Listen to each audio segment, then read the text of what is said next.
C'est avec un très grand plaisir que j'adresse ce message à tous les participants de cette soirée de rencontre, de dialogue et d'engagement mutuel organisée à Ottawa.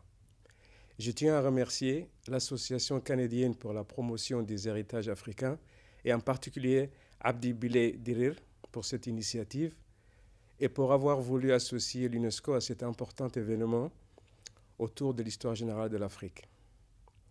Comme vous le savez, l'engagement de l'UNESCO de produire une histoire de l'Afrique débarrassée des préjugés raciaux forgés durant l'esclavage et la colonisation répondait dès 1964 à une demande légitime des États africains nouvellement indépendants, celle de décoloniser le discours sur leur passé et de se le réapproprier. S'il y a un continent dont l'histoire a été malmenée, falsifiée, dénigrée et qui a besoin de revisiter son histoire pour construire son futur, c'est bien l'Afrique. Cette reconquête de sa propre histoire constitue un des piliers de la renaissance culturelle africaine à laquelle aspire l'Union africaine. L'UNESCO a mobilisé durant 35 ans plus de 350 spécialistes, dont les plus grands intellectuels et chercheurs africains de l'époque, pour élaborer les 8 volumes de la collection de l'histoire générale de l'Afrique.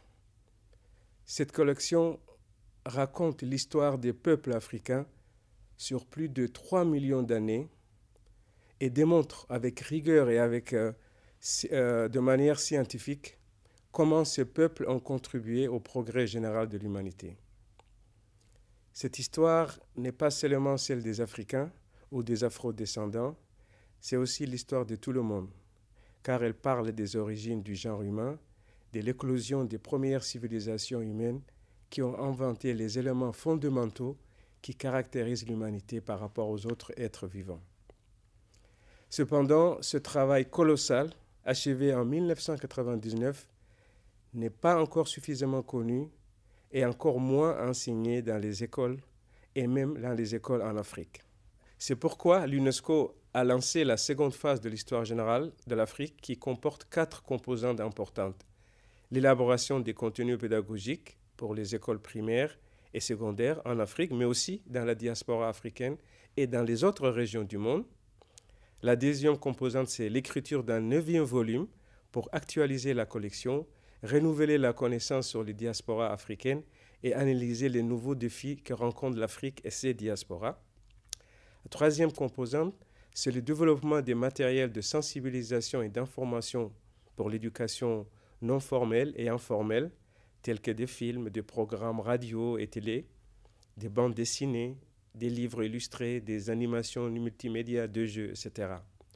Et enfin, la quatrième composante, c'est la mobilisation des artistes à travers la création de la Coalition internationale des artistes pour l'histoire générale de l'Afrique.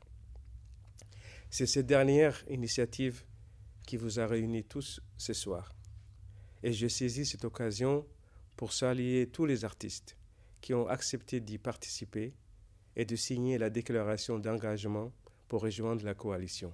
Les artistes sont des prescripteurs qui ont une grande force d'influence et de persuasion car ils savent mieux communiquer et toucher les cœurs et les esprits.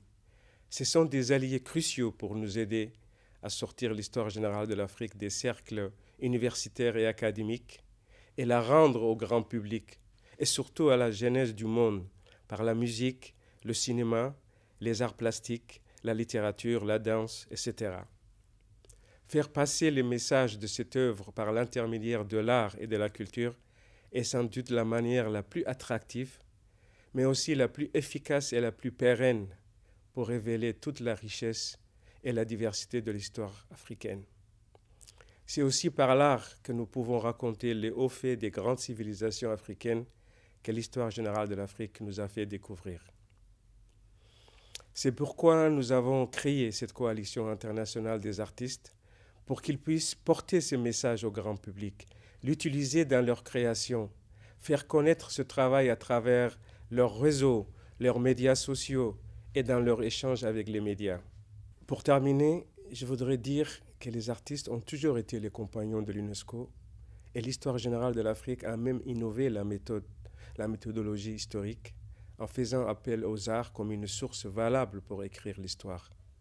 En effet, qui mieux que les artistes peuvent transmettre de génération en génération l'âme et les aspirations du peuple, mais aussi pointer du doigt leurs travers et leurs dérives.